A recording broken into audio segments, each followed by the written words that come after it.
आज हम पढ़ेंगे क्लास 9 का चैप्टर मोशन फिजिक्स का। तो मोशन पढ़ने से पहले हम जानते हैं रेस्ट क्या होता है। तो rest when object does not change the position with respect to surroundings, it is we can say that object is in rest. For example, this is object, this is surroundings. ठीक, surroundings में wall, कोई tree, कुछ भी मान सकते हैं ना। तो उसके रेस्पेक्ट में अगर ऑब्जेक्ट जो है पोजीशन चेंज नहीं करता है, 1 घंटे बाद भी यहीं रहे, 2 घंटे बाद भी यहीं रहे, 3 घंटे बाद भी यहीं रहे, एच इट इज, ये तो फोकस पे होंगे है ना। ट्री है तो ये जहाँ है वहाँ रह गई। तो ऑब्जेक्ट अगर पोजीशन चेंज नहीं कर रहा है with respect to surroundings after 1 hour, 3 hour, 4 hour and so on, तो ऑब्जेक्ट किस में कहलाएगा? रेस्ट में कहलाएगा। ठीक है। मोशन में कह देंगे हम when object change the position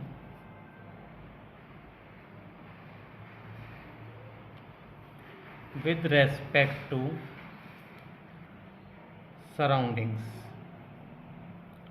अगर ऑब्जेक्ट जो है पोजीशन चेंज करता है विद रेस्पेक्ट टू सराउंडिंग्स तो हम उसे कहेंगे कि ऑब्जेक्ट किसमें है? मोशन में। फॉर एग्जांपल, ये ऑब्जेक्ट है, ये उठ के, और ये सराउंडिंग्स हैं। ठीक है, वॉल, ट्री वगैरह जो भी है एज इट इज़, जो तुम मान सको। ठीक है, वो सराउंडिंग्स है। तो इसके रिलेटिव में अगर, इसके रेस्पेक्ट में अगर ये ऑब्जेक्ट यहाँ से यहाँ पहुँच जा, यहाँ से यहाँ पहुँच जा, ठीक है, तो ऑब्जेक्ट क्या कर रहा है? इसके रेस्पेक्ट में, इसके रेस्पेक्ट में, इसके रेस्पेक्ट में, इसके रेस्पेक्ट में क्या हो रही है? आज हम पढ़ेंगे क्लास 9 का चैप्टर मोशन फिजिक्स का। तो मोशन पढ़ने से पहले हम जानते हैं रेस्ट क्या होता है। तो rest when object does not change the position with respect to surroundings, it is we can say that object is in rest. For example, this is object, this is surroundings. ठीक, surroundings में wall, कोई tree, कुछ भी मान सकते हैं ना। तो उसके रेस्पेक्ट में अगर ऑब्जेक्ट जो है पोजीशन चेंज नहीं करता है, 1 घंटे बाद भी यहीं रहे, 2 घंटे बाद भी यहीं रहे, 3 घंटे बाद भी यहीं रहे, एच इट इज, ये तो फोकस पे होंगे है ना। ट्री है तो ये जहाँ है वहाँ रह गई। तो ऑब्जेक्ट अगर पोजीशन चेंज नहीं कर रहा है with respect to surroundings after 1 hour, 3 hour, 4 hour and so on, तो ऑब्जेक्ट किस में कहलाएगा? रेस्ट में कहलाएगा। ठीक है। मोशन में कह देंगे हम when object change the position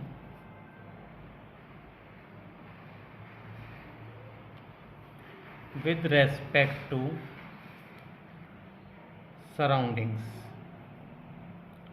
अगर ऑब्जेक्ट जो है पोजीशन चेंज करता है विद रेस्पेक्ट टू सराउंडिंग्स तो हम उसे कहेंगे कि ऑब्जेक्ट किसमें है? मोशन में। फॉर एग्जांपल, ये ऑब्जेक्ट है, ये उठ के, और ये सराउंडिंग्स हैं। ठीक है, वॉल, ट्री वगैरह जो भी है एज इट इज़, जो तुम मान सको। ठीक है, वो सराउंडिंग्स है। तो इसके रिलेटिव में अगर, इसके रेस्पेक्ट में अगर ये ऑब्जेक्ट यहाँ से यहाँ पहुँच जा, यहाँ से यहाँ पहुँच जा, ठीक है, तो ऑब्जेक्ट क्या कर रहा है? इसके रेस्पेक्ट में, इसके रेस्पेक्ट में, इसके रेस्पेक्ट में, इसके रेस्पेक्ट में क्या हो रही है? पोजीशन चेंज हो रही है इसकी। तो हम कहेंगे कि ऑब्जेक्ट किस में है? मोशन में। तो when object change the position with respect to surroundings, we can say that object is in motion. ठीक है। मोशन 2 टाइप का, uniform motion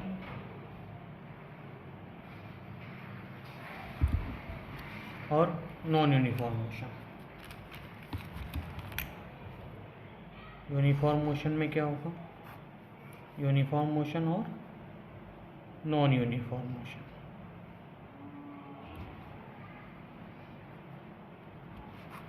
uniform motion when object equal distances in covers equal, when object covers equal distances in equal interval of time is called object is in uniform motion. When object covers equal distances in equal interval of time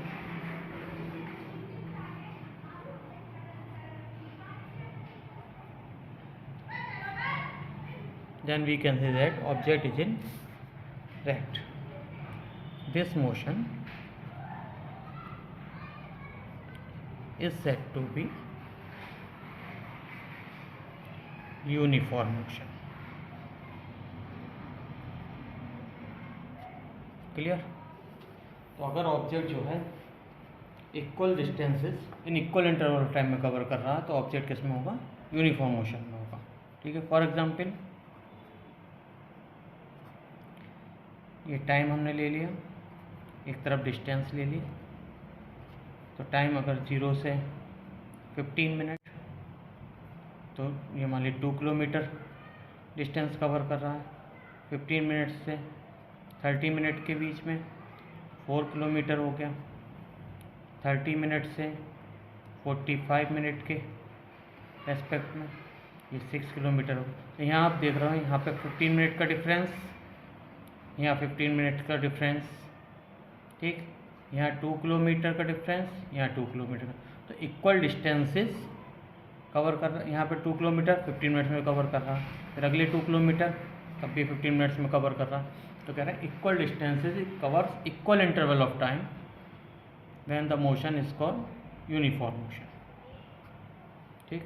non uniform motion,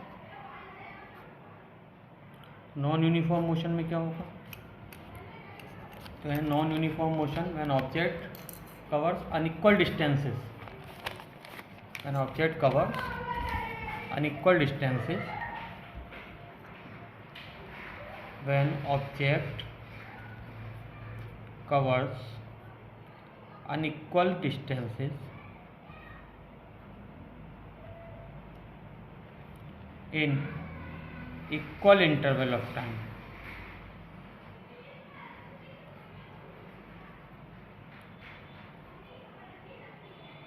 The motion is said to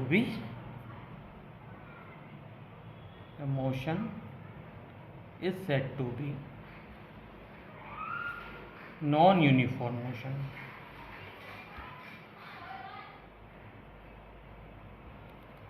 ठीक. Motion is said to be non uniform motion. इसके बाद है इसका example.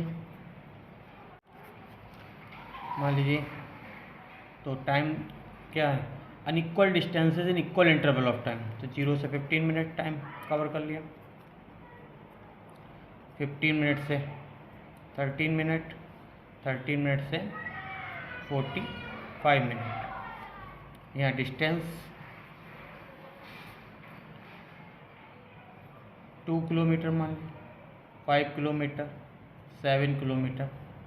तो यहाँ 15 minutes का difference, यहाँ 15 minutes का डिफरेंस.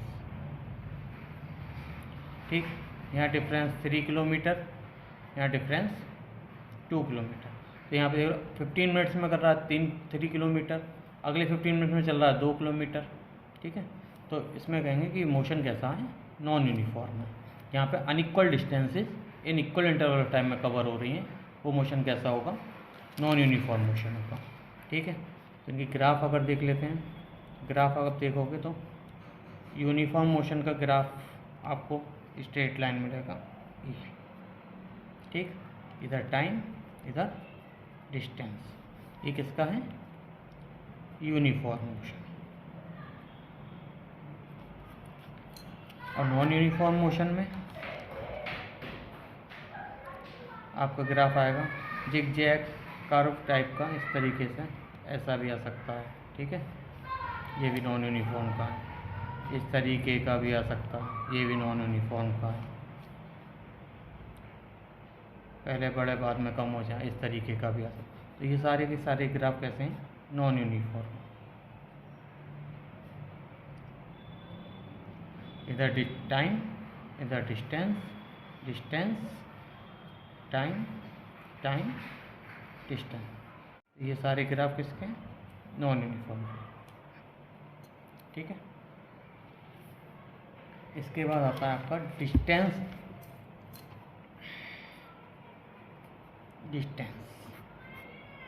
डिस्टेंस क्या होती है? डिस्टेंस होती है total path covered by an object, total path covered by an object is called distance. ठीक है, एक ऑब्जेक्ट के द्वारा जितना रास्ता उसने तय कर लिया, वो पूरा रास्ता उसकी वो जितना कवर करा वो डिस्टेंस, वो क्या कहलाएगी? डिस्टेंस कहलाएगी। फॉर एग्जाम्पल,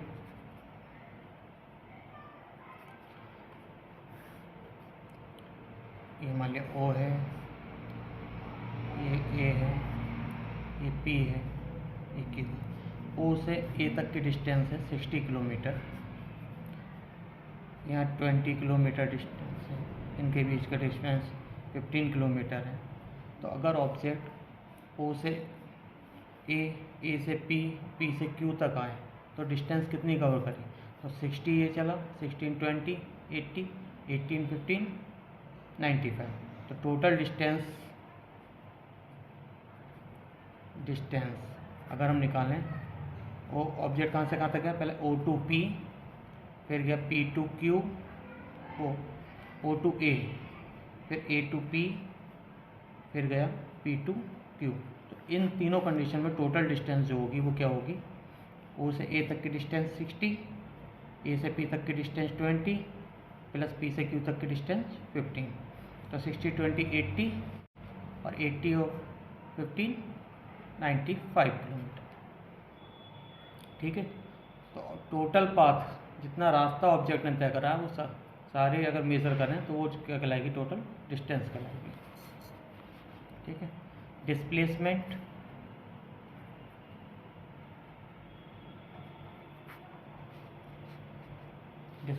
क्या होती है? Displacement initial and final position of the object,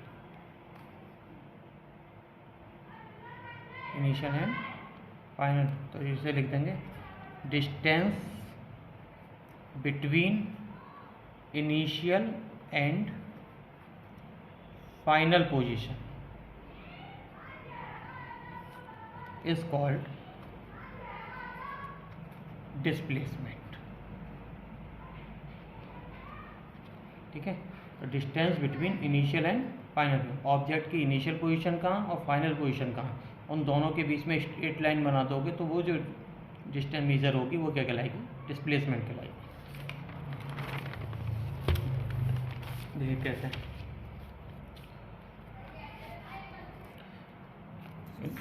displacement क्या था? Distance between initial and final position is called displacement. For example, object ये है, इस तरीके से मान लिया, ये है A और लास्ट पोजीशन है B। तो अगर हम इसकी डिस्टेंस मेजर करें तो हम इसी के रिलेटिव में एक थ्रेड जो है इस तरीके से रखेंगे। ठीक है, और उस थ्रेड को स्केल पे मेज़र कर लेंगे। वो जो डिस्टेंस होगी वो क्या कहलाएगी? डिस्टेंस कहलाएगी, है ना। वो जो मेज़रमेंट होगा वो क्या कहलाएगी? डिस्टेंस। लेकिन डिस्प्लेसमेंट क्या होगा? ये इनिशियल पोजीशन और फाइनल पोजीशन, बीच में जो कुछ हुआ वो कुछ मतलब नहीं है। इनिशियल पोजीशन कहाँ है, फाइनल पोजीशन कहाँ है, इन दोनों के बीच का जो स्ट्रेट लाइन होगा ये यहाँ से यहाँ तक, ये क्या होगी? ये डिस्प्लेसमेंट होगी। ठीक है, पहले ऑब्जेक्ट कहाँ था और बाद में ऑब्जेक्ट कहाँ, वहाँ तक की डिस्टेंस जो होगी वो क्या होगी? डिस्प्लेसमेंट। जैसे मेज़र कर लेंगे, ये क्या कहलाएगी? डिस्प्लेसमेंट। ठीक है, तो इनिशियल पोजीशन कहाँ है ऑब्जेक्ट की और फाइनल पोजीशन कहाँ है। ठीक है, वो मेजर इम्पोर्टेंट है। बस क्या देखना है डिस्प्लेसमेंट में? इनिशियल पोजीशन और final position. For example again,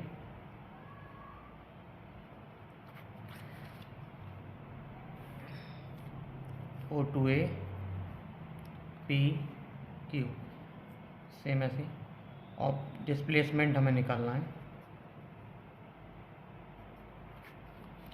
तो डिस्प्लेसमेंट निकालने क्या करोगे? डिस्प्लेसमेंट निकाल, O to A गया ऑब्जेक्ट, फिर A से P पे गया, फिर P से Q पे गया।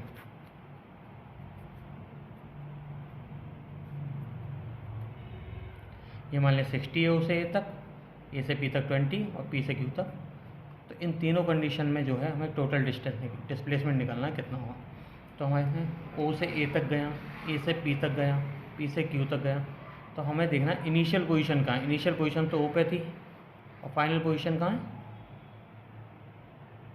क्यू पे। तो ओ टू क्यू जो होगा, distance between O to Q, वो क्या कहलाएगी, वो कहलाएगी हमारी डिस्प्लेसमेंट। ठीक है, तो यहाँ से देख लो 60 ये है, 20 ऑफ 15 35 ये गया, तो ये कितना बचा, ये बचा 25। तो डिस्टेंस जो होगी, डिस्प्लेसमेंट जो होगा वो होगा ओ टू क्यू, यानी कि 25। डिस्प्लेसमेंट कितना होगा, 25 किलोमीटर। ठीक है, तो डिस्प्लेसमेंट में हमें इनिशियल पोजीशन और फाइनल पोजीशन ये इम्पोर्टेंट है, बीच में कुछ भी हो उससे कोई मतलब नहीं है। ठीक है, डिस्टेंस और डिस्प्लेसमेंट में डिफरेंस क्या है, तो सबसे पहले इसमें स्केलर क्वांटिटीज और वेक्टर क्वांटिटीज समझते हैं। स्केलर क्वांटिटी और वेक्टर क्वांटिटीज। स्केलर क्वांटिटीज में केवल मैग्नीट्यूड को मेजर किया जाता है। ठीक है, तो वो कहलाती हैं स्केलर क्वांटिटीज। जिन क्वांटिटीज़ को डिस्क्राइब करने के लिए केवल मैग्नीट्यूड की ज़रूरत पड़े, वो क्वांटिटी कहलाएंगी स्केलर क्वांटिटीज। Only magnitude. ठीक है, मैग्नीट्यूड मतलब डिजिट एक तरीके से, जिसमें 5 किलोमीटर, ठीक है, 5 किलोग्राम, तो मास हो गया, डिस्टेंस हो गया, स्पीड हो गई, ठीक, वर्क हो गया। तो ये सारी क्वांटिटी कैसी हैं, स्केलर क्वांटिटीज़ हैं। वेक्टर क्वांटिटीज़, जिन क्वांटिटीज़ को डिस्क्राइब करने के लिए मैग्नीट्यूड के साथ साथ डायरेक्शन की भी ज़रूरत पड़े, मैग्नीट्यूड विद डायरेक्शन। जिन क्वांटिटीज़ को डिस्क्राइब करने के लिए मैग्नीट्यूड के साथ साथ डायरेक्शन की भी ज़रूरत पड़े, वो क्वांटिटीज़ क्या कहलाएंगी, वेक्टर क्वांटिटीज़ कहलाएंगी। डिस्प्लेसमेंट, वेलोसिटी, एक्सीलरेशन, फोर्स, ये सारी क्वांटिटी कैसी हैं, वेक्टर क्वांटिटीज़ हैं। अगर हम वेलोसिटी बोल रहे हैं, अगर हम बोलें 5 मीटर पर सेकंड से कोई ऑब्जेक्ट मूव कर रहा है, तो अगर इस कंडीशन बोल रहे हैं 5 किलोमीटर पर सेकंड से कोई ऑब्जेक्ट मूव कर रहा है, उस कंडीशन में ये कहलाएगी स्पीड। ठीक है, क्योंकि यहाँ पे डायरेक्शन का मतलब नहीं है, डायरेक्शन नहीं बताइए कि किधर मूव कर रहा है। अगर हम कहते हैं 5 मीटर पर सेकंड से कोई ऑब्जेक्ट ईस्ट में मूव कर रहा है ना, तो इस 5 मीटर पर सेकंड से किधर जा रहा है, ईस्ट में जा रहा है। तो इस कंडीशन में मैग्नीट्यूड के साथ साथ डायरेक्शन भी आ गई, तो ये कहला गई वेलोसिटी। ये क्या कहलाएगी, वेलोसिटी कहलाएगी। ठीक है, अब देखते हैं डिस्टेंस और डिस्प्लेसमेंट में रिलेशन क्या है। डिस्टेंस क्या होता है, डिस्टेंस कभी भी जो है, डिस्टेंस हमेशा ज़्यादा होती है किससे, डिस्प्लेसमेंट से, और बराबर हो सकती है। फॉर एग्जांपल,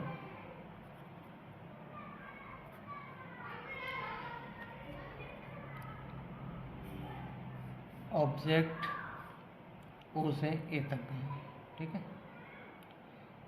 एक ऑब्जेक्ट ओ से ए तक मूव कर रहा है, ये मान लीजिए 15 किलोमीटर डिस्टेंस है।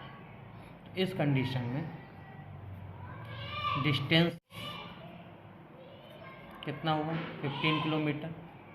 डिस्प्लेस कितनी हुई ऑब्जेक्ट अपनी जगह से, 15 किलोमीटर।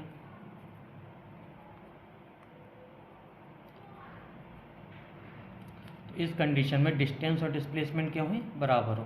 तो डिस्टेंस इक्वल हो सकती है किसके, डिस्प्लेसमेंट। सेकंड कंडीशन देखते हैं। ठीक है।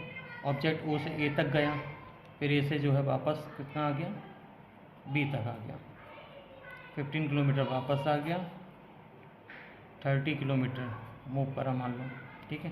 तो ये ओ से बी तक की जो डिस्टेंस होगी ये डिस्प्लेसमेंट होगी, ये क्या होगी, डिस्प्लेसमेंट, ठीक है। इनिशियल पोजीशन कहाँ है ऑब्जेक्ट की और फाइनल पोजीशन कहाँ, बीच में कहीं कहाँ गया उससे कोई मतलब नहीं है।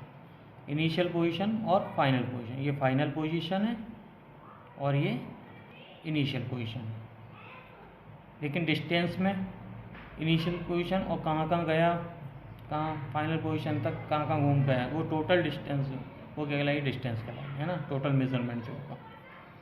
तो डिस्प्लेसमेंट कितना हुआ है, 15 किलोमीटर का।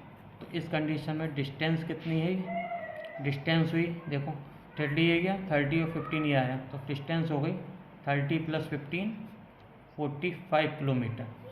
और डिस्प्लेसमेंट कितना हुआ,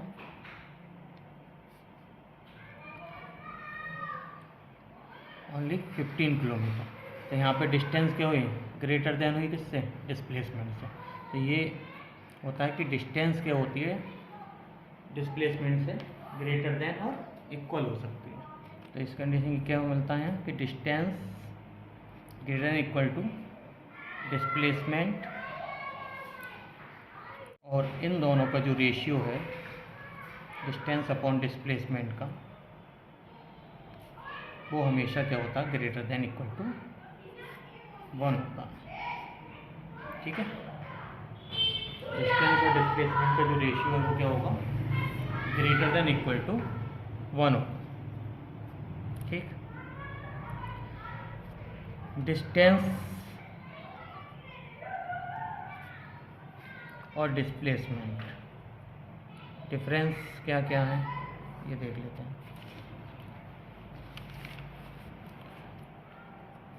एक तो डेफिनेशन हो जाएगी, डिस्टेंस क्या होती है, total path covered by an object,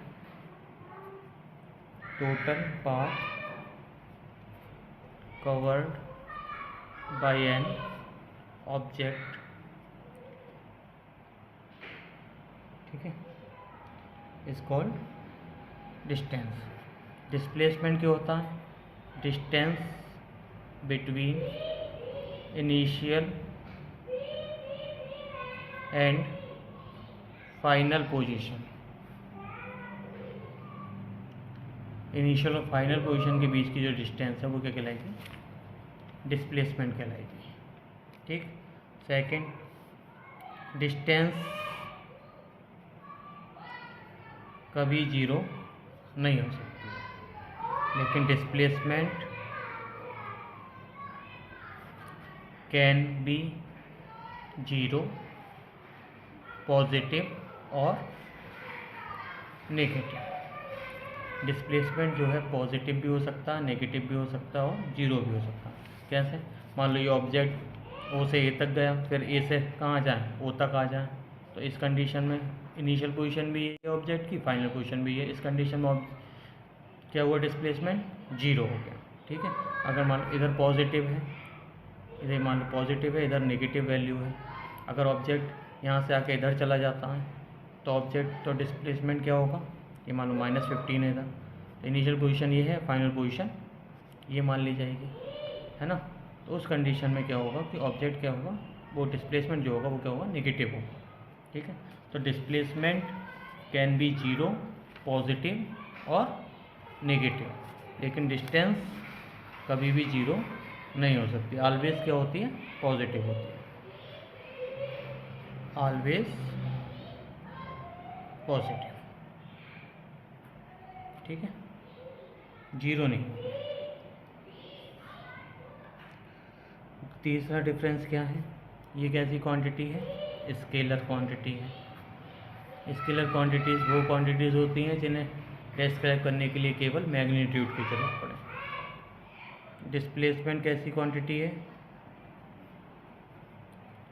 ये वेक्टर क्वांटिटी है, ठीक है, लेकिन दोनों को मेज़र जो है वो मीटर, किलोमीटर, सेंटीमीटर सेम करा जाता है, मीटर, किलोमीटर, यूनिट्स दोनों की क्या होंगी, सेम होंगी, ठीक है। तो यहाँ तक हो गया हमारा। क्या क्या हुआ? सबसे पहले मोशन में रेस्ट क्या था, मोशन क्या है, यूनिफॉर्म मोशन क्या है, नॉन यूनिफॉर्म मोशन क्या है, ये सब हमने पढ़ा। इसके बाद इसके ग्राफ, यूनिफॉर्म मोशन का ग्राफ लीनियर होता है ना, स्ट्रेट लाइन, और इसके ग्राफ जो है जिगजैग टाइप के होते हैं, वो किसके होंगे? नॉन यूनिफॉर्म के होंगे। डिस्टेंस क्या होती है, डिस्प्लेसमेंट क्या होती है, और इन दोनों के बीच डिफरेंस क्या होता है। तो आज की क्लास यहीं ख़त्म करते हैं। थैंक यू, बहुत बहुत धन्यवाद।